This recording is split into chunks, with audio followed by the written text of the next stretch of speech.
महावीराय नमः। जय आत्म, जय आनंद, जय देवेंद्र, जय शिव, जय शशिकांता, जय सरिता, जय अजय, जय मंजुला। उपाध्याय भगवत श्री जितेंद्र गुरुदेव नमः। गुरु कृपा से गुरु चरणों में रहकर ये तुच्छ बुद्धि जो भी स्वीकार कर पाई, कुछ आपके समक्ष रखने का प्रयास करो। श्रमण भगवान महावीर स्वामी की पावन पवित्र आनंददायिनी कल्याणकारिणी वाणी, जो आज 32 आगमों के रूप में हमारे समक्ष उपस्थित है।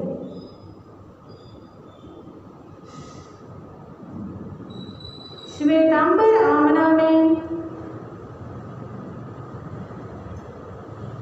22 पंथी जैसे हम हैं और 13 पंथी जो ऐसे लंबी वाले में पट्टी लगाते हैं।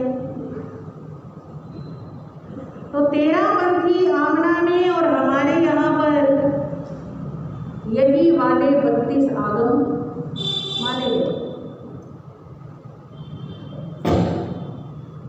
श्वेतांबर मूर्ति पूजक आमना के अंदर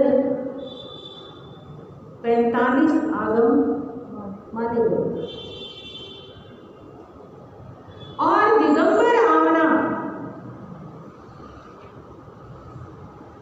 उनके अपने ही आचार्यों के स्थविरों के लिखे हुए अलग ही आगम।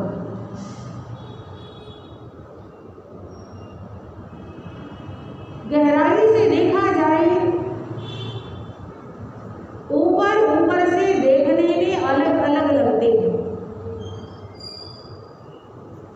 ये दिगंबरी, ये श्वेतांबरी, ये मूर्ति पूजक, ये स्थानकवासी, ये 13 पंथी, ये 22 पंथी, ये सब ऊपर के बदलाव हैं। थोड़ा सा गहराई में जाएं तो सब के आगमों के अंदर मूल बात एक ही है। मूल तत्व सब में एक है। वही 24 तीर्थंकर, वही नवकार मंत्र और वही आचार परंपरा। साधु वो है जो 5 महाव्रत, 5 समिति, 3 मुक्ति, हाँ जी, 10 प्रकार का श्रमण धर्म, 12 प्रकार की तपस्या, ये सारा कुछ सब जगह यही है। मूल तत्व वही है। वही 9 तत्व बताए गए: जीव, अजीव, पुण्य, पाप, आश्रम, संवर, निर्जरा, बंध और दिगंबर आमनाई में 7 तत्व बताए। तो उन्होंने पुण्य तत्व और पाप तत्व का समावेश उसी के अंदर आश्रम और संवर में कर।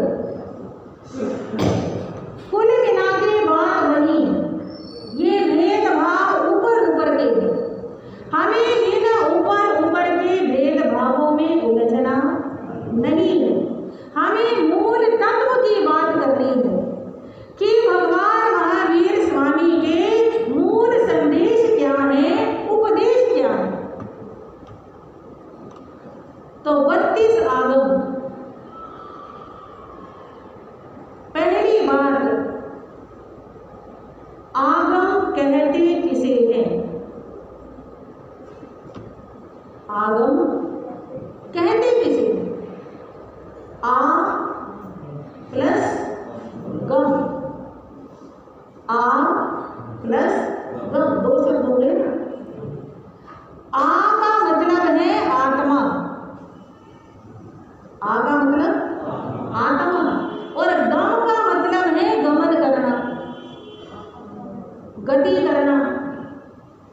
जो आत्मा की तरफ गति कराए, जो आत्मा की तरफ गमन कराए, जो आत्मा की तरफ लेकर के आए, उसे कहते हैं आगम।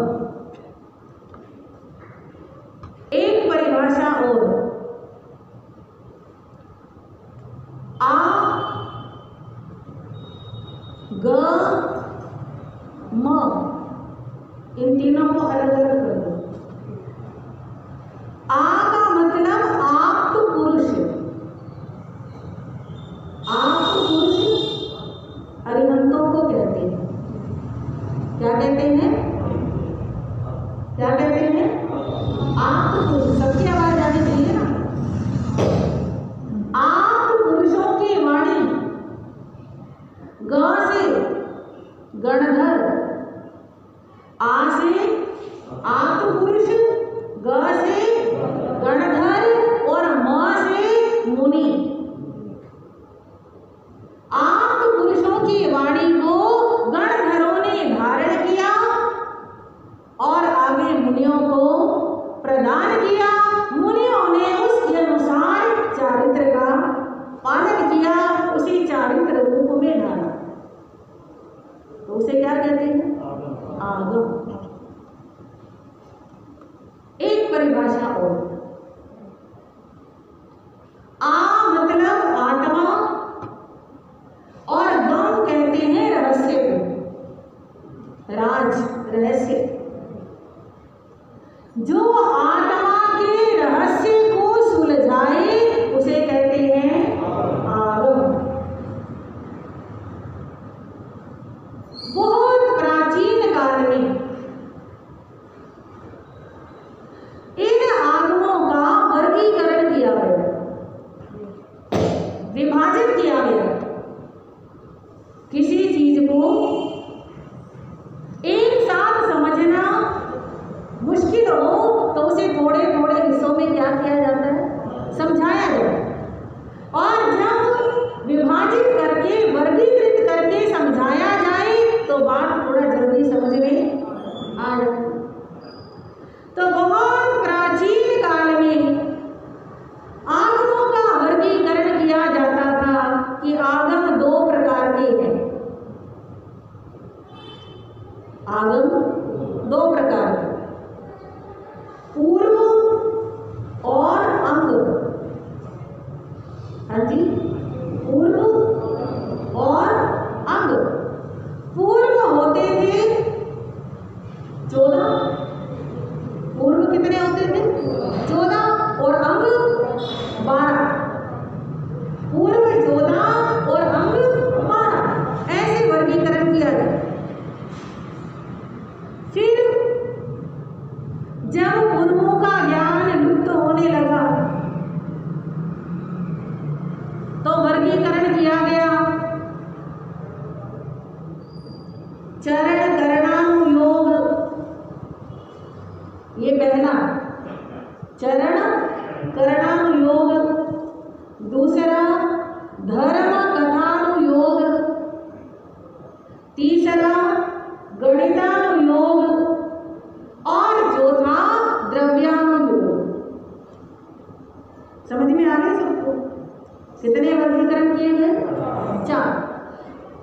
चरण करणानुयोग, धर्म कथानुयोग, गणितानुयोग और द्रव्यानुयोग। फिर समय परिवर्तित हुआ और फिर इन आगमों का वर्गीकरण किया गया कि आगम दो प्रकार के हैं, अंग प्रविष्ट और अंग बाह्य। आपको सबको समझ आ रही है? बोल तो नहीं हो रही? अंग प्रविष्ट का मतलब जिन्हें अंग सूत्रों में लिया गया, और अंग बाह्य का मतलब जिन्हें अंग सूत्रों से बाहर रखा। ये दो प्रकार का ऐसे वर्गीकरण। वर्तमान के अंदर 4 प्रकार से वर्गीकृत किया जाता है। वर्तमान में बताया जाता है 11 अंग, 12 उपांग, 4 मूल, 4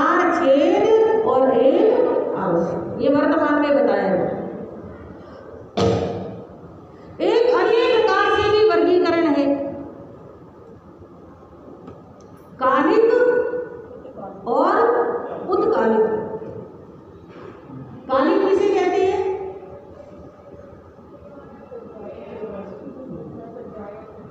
दिन और रात के 8 पहर होते हैं।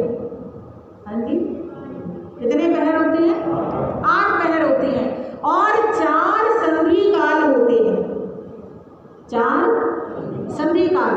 संधि काल किसे कहते हैं? जिस समय, हाँ, जैसे रात के 2 पहर खत्म हुए और सुबह सूर्योदय के बाद वाले 2 पहर शुरू हुए। सूर्योदय के समय यानी दिन जब अंदर बाहर होता है उसको 2 समय मिलना बोलते हैं ना, उसे संधि काल कहते हैं। तो पहला संधि काल सूर्योदय के समय, दूसरा संधि काल जब 2 पहर पूरे हो जाए, दिन के पहले 2 पहर पूरे हो गए और बाद वाले 2 पहर शुरू हो गए, यानी 11 से 12 के बीच का समय। ये 11:30 से 12:30 के बीच का समय, वो दूसरा संधि काल होता है। तीसरा होता है शाम के 2 पहर पूरे हो रहे हैं और रात वाला पहर शुरू हो रहा है, यानी सूर्यास्त का समय। जिस समय सूर्यास्त होता है उसके आधा घंटा पहले और आधा घंटा बाद, ये तीसरा संधि काल है। और चौथा है मध्य रात्रि के समय, अर्धरात्रि 12 बजे का, वही 11:30 से 12:30। रात वाले पहले 2 पहर पूरे हो रहे हैं और बाद वाले 2 पहर शुरू हो रहे हैं। तो ये 4 संधि काल होते हैं। पहर कितने? पहर कितने? और संधि काल कितने? 4 संधि कालों में किसी भी आगम का स्वाध्याय नहीं करना। 4 संधि कालों में किसी भी आगम का स्वाध्याय नहीं करना। उसके अलावा बचे हमारे 8 पहर। कुछ आगम ऐसे होते हैं जिन्हें 8 पहरों में पढ़ा जा सकता है, जैसे 10वें कालिक, नंदी सूत्र। हाँ? तो जिन आगमों को 8 पहरों में पढ़ा जा सकता है उन्हें कालिक कहते हैं, और जिन्हें दिन और रात के केवल पहले और चौथे पहर में पढ़ा जा सकता है उन्हें कहते हैं उत्कालिक। बात समझ में आ गई सबको? कालिक किसे कहते हैं? जिन्हें 8 पैरों में पढ़ा जाए। और उत्कालिक किन्हें कहते हैं? जो पहले और चौथे पहर में पढ़े जा सकते हैं, बीच वाले 2 पहरों में नहीं पढ़े। तो इस प्रकार अलग अलग तरीके से आगमों का क्या किया गया? वर्गीकरण। ऐसा भी कहते हैं एक आगम पुरुष की कल्पना की गई। किसकी? आगम पुरुष। जैसे पुरुष होता है, पुरुष के प्रमुख अंग 2 पांव, 2 जांघ, 2 पिंडलियां, जांघ, पेट, कमर, ग्रीवा, बाजुएं और सिर, ये प्रमुख अंग होते हैं। कितने हो गए? 2 पांव, 2 पिंडली, 2 जंघा,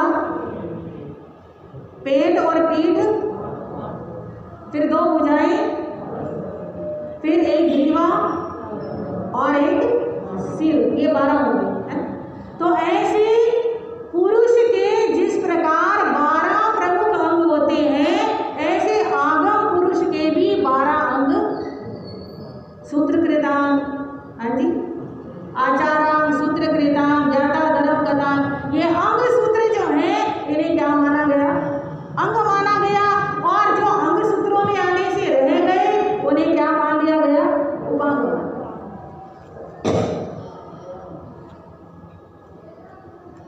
वर्तमान परंपरा के अनुसार, वर्तमान वर्गीकरण के अनुसार 11 अंग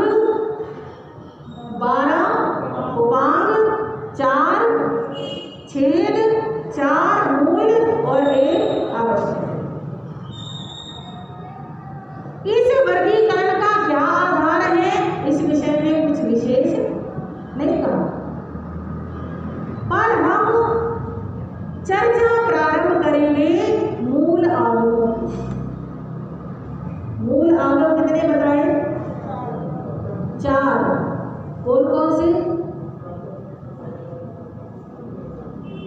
दशवें कालिक, उत्तराध्ययन, नंदी सूत्र और अनुयोग द्वार। इन्हें चारों को क्या माना गया? ये चारों क्या है? मूल। इन्हें मूल क्यों कहा गया? इन्हें मूल की संज्ञा क्यों दी गई? इसका भी कोई स्पष्ट उल्लेख प्राप्त नहीं हो, पर किसी विद्वान ने ऐसा कहा है कि जिस प्रकार मोक्ष में जाने के 4 प्रमुख अंग होते हैं, मोक्ष प्राप्ति के 4 प्रमुख अंग होते हैं। कौन कौन से? सम्यक ज्ञान, सम्यक दर्शन, सम्यक चारित्र और सम्यक तप। उन चारों का वर्णन इन चारों में पाया जाता है। वैसे तो जितने भी आगम हैं, सभी आगमों के अंदर ये चारों चीजें पाई जाती हैं, परंतु जैसे नंदी सूत्र है, नंदी सूत्र के अंदर 5 ज्ञान का विशेष रूप से वर्णन है। जैसे दशवें कालिक है, इसमें चारित्र का विशेष रूप से वर्णन है, आचार का, चारित्र का। अनुयोग द्वार सूत्र में दर्शन है सारा। अनुयोग द्वार सूत्र में बताया गया है कि एक बात को समझने के अनेक तरीके, हाँ जी, अनेक तरीके होते हैं। कहते हैं जब तक अनुयोग द्वार का स्वाध्याय ना हो जाए तब तक आगमों को पढ़ने की विधि क्या है ये भी पता नहीं चलता। अनुयोग द्वार इतना जरूरी है। अब बचा उत्तराध्ययन सूत्र। उत्तराध्ययन सूत्र के अंदर अनेक चीजें, इन 4 मूल आगमों में भी उत्तराध्ययन का विशेष महत्व। क्यों है महत्व? बिल्कुल ठीक है कि उत्तराध्ययन सूत्र में भगवान महावीर की अंतिम देशना, हाँ जी, अंतिम देशना से जुड़े हुए अध्याय हैं। यानी उत्तराध्ययन सूत्र को भगवान की अंतिम देशना कहा जाता है। ये अंतिम शब्द बहुत महत्वपूर्ण है। कई लोग अंतिम शब्द सुनकर घबरा जाते हैं, पर अंतिम शब्द ये समझ लो सारी जिंदगी का, सारी चीजों का सार है, निचोड़ है।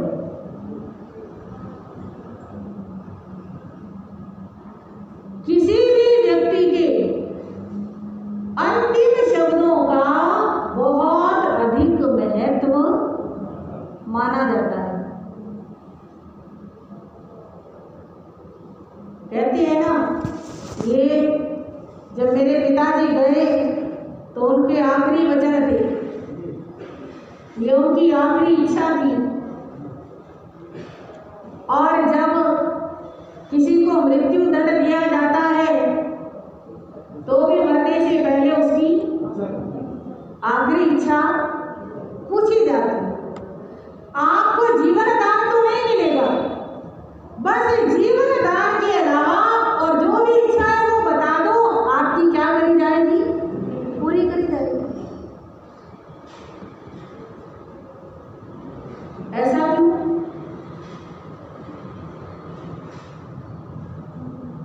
जीते जी तो किसी ने पूछा भी नहीं हो तूने खाना खाया नहीं खाया, तेरे को भर पेट मिलता भी है या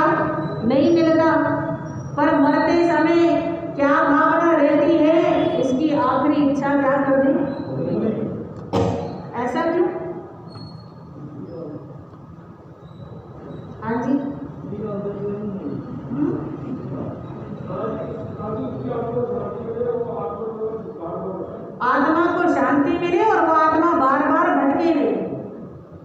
और कोई बताएगा? विराजो भैया।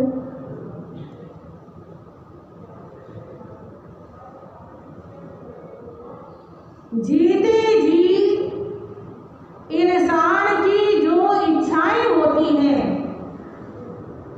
उनमें कहीं ना कहीं कोई राग होगा, कोई द्वेष होगा, हाँ जी, कोई लोभ लालच होगा, कोई क्रोध होगा, कोई वैर बदले की भावना होगी। यही होता है ना। आप सब अपनी अपनी इच्छाओं को जरा देखिए, क्योंकि इच्छा तो सबके मन में है। अपनी हर इच्छा के पीछे आपको कोई ना कोई ऐसी चीज खड़ी मिलेगी जो आत्मा को डुबोने वाली है। हाँ जी। पर जो अंतिम इच्छा होती है उस समय इंसान को पता होता है कि अब तो मैंने जाना है, अब ना कोई मेरा अपना और ना कोई पराया। अब कोई लोभ लालच भी नहीं। लोभ लालच करके क्या करूंगा? मैं तो जा ही रहा हूं। जब मैं ही नहीं हूं तो फिर लोभ लालच किस चीज का? तो आखिरी समय की जो इच्छा होती है 99% संभावना होती है उसमें कोई तृष्णा, कामना, इच्छा, वासना, राग, द्वेष कुछ नहीं होता है। उसकी वो इच्छा कोई उसकी आत्म शांति से जुड़ी होती है, हाँ?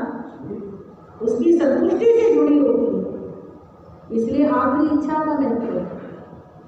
आखिरी बोलों का महत्व क्यों है? क्योंकि आखिरी समय में इंसान की आंखों के सामने उसका पूरा जीवन घूम रहा होता है। हाँ, मैंने ये किया, वो किया, ऐसा किया, वैसा किया। सार क्या निकला? हाँ, सारी चीजों का निचोड़ क्या निकला? तो आखिरी समय के अंदर उन सारी घटनाओं का, सारे कार्यों का वो क्या बताता है? सार बताता है। इसीलिए जब रावण मरने लगा तो श्री राम ने लक्ष्मण को कहा कि तुम जाओ और रावण से क्या सीखो? ज्ञान सीखो, उससे ज्ञान प्राप्त। जबकि रावण शत्रु है, शत्रु के पास भी भेज रहे हैं। क्यों भेज रहे हैं? क्योंकि आखिरी समय के अंदर व्यक्ति के अंदर से मित्रता और शत्रुता का भाव भी क्या हो जाता है? अब मैं जा ही रहा हूं तो कौन मेरा मित्र, कौन मेरा शत्रु? जीते जी होता है कि ये मेरा मित्र है, ये मेरा साथ देगा। हाँ, ये सब बातें कब तक की है? जीते जी की है। और जब व्यक्ति मरने ही लगा है तो उस समय मित्र का भी क्या करेगा और शत्रु का भी क्या करेगा? उसके लिए सब बराबर हो जाते। तो श्री राम ने लक्ष्मण को भेजा, जाकर के रावण से ज्ञान प्राप्त करो, उसके अंतिम वचन सुनो, रावण क्या कहता है उससे क्या सीखो? ज्ञान सीखो। महाभारत में भी प्रसंग आता है। कौन सा?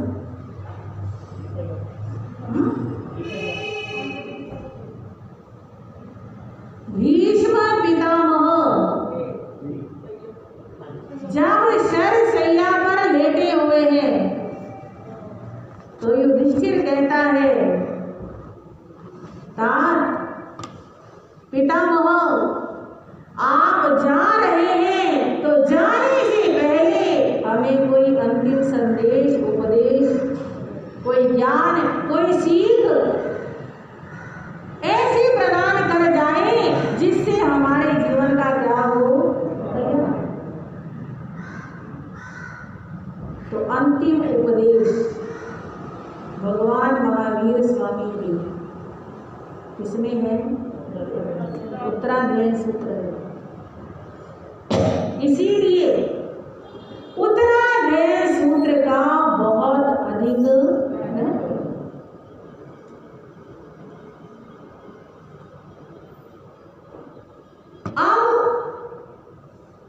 भगवान महावीर की अंतिम देशना जिस आगम में है उसे क्या कहते हैं? उत्तराध्ययन। तो उत्तराध्ययन क्यों कहते हैं? इस नाम के पीछे भी कोई ना कोई राज होगा। चलो समझने का प्रयास करते हैं। उत्तराध्ययन के दो हिस्से कर लो, संधि छेद कर लो। उत्तर प्लस अध्ययन।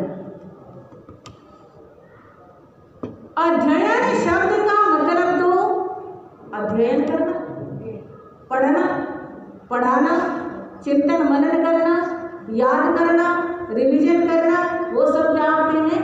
अध्ययन है। उत्तर शब्द, इसमें बड़े गहरे रहस्य छिपे।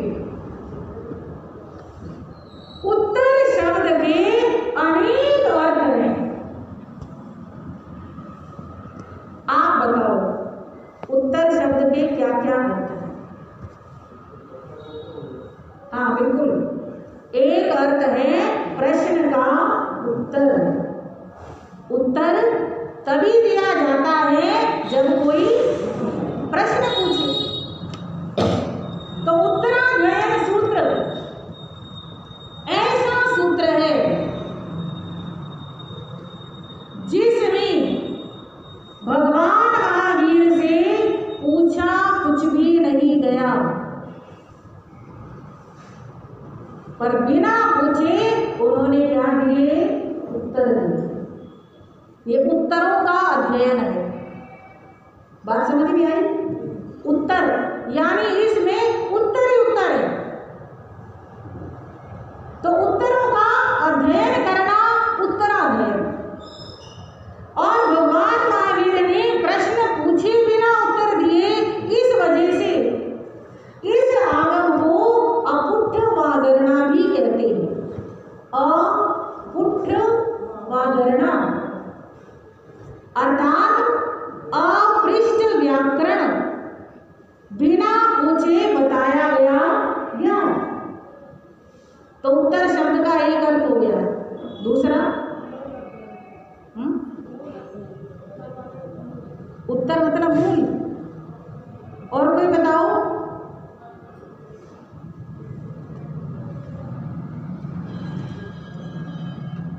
एक उत्तर दिशा भी तो होती है, 4 दिशाएं होती है ना, पूर्व, दक्षिण, पश्चिम और उत्तर। तो आचार्य फरमाते हैं 2 प्रकार के जीव है, एक सिद्ध जीव और एक संसारी जीव। तो सिद्ध जीवों को छोड़ दो, वो तो अलग है। जितने संसारी जीव हैं उन सब संसारी जीवों को 4 हिस्सों में वर्गीकृत कर दो। पहले वे जीव जो अव्यवहार राशि में है, अनादिकाल से मिथ्यात्व में ही फंसे हुए कृष्ण पक्षी हैं, अभी जिनके कल्याण की कोई संभावना भी नहीं है, उन सब को दक्षिण दिशा में रख दो। उन सबको किसमें रख दो? दक्षिण दिशा। कुछ जीव ऐसे हैं जो व्यवहार राशि में है, सम्यक दृष्टि तो नहीं है पर सद गृहस्थ है। हाँ जी,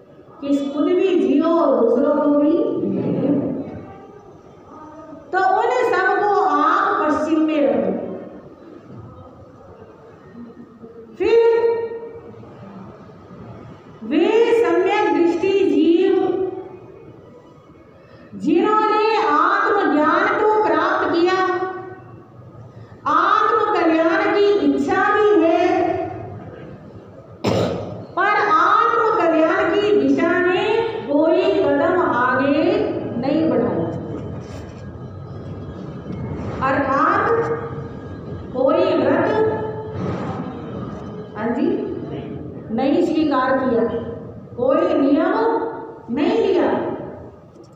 जैसे